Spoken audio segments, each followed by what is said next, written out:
Hai, salam kawan semua. Hari ini Kento nak tunjuk Harrier. Ada black color, ada red color dan white color. So hari ini Kento nak tunjuk yang unik ini.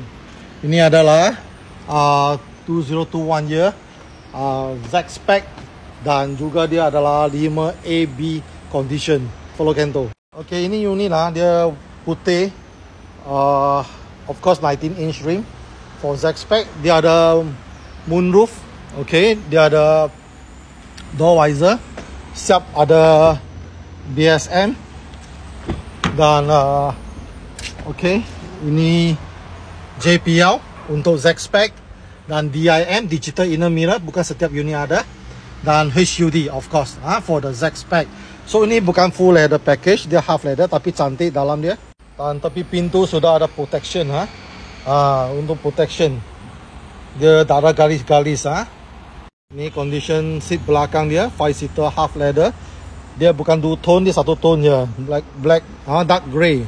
Untuk ZX seperti biasa, orang semua tahu dia atas ada satu line lagi. Itu brake light kan.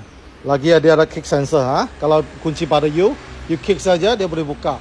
Macam ni nampak saja tak ada LED light atas. Ini macam ini G spec. Okay, ini G spec. Dia rim macam ni G spec. Ini adalah Z spec warna merah.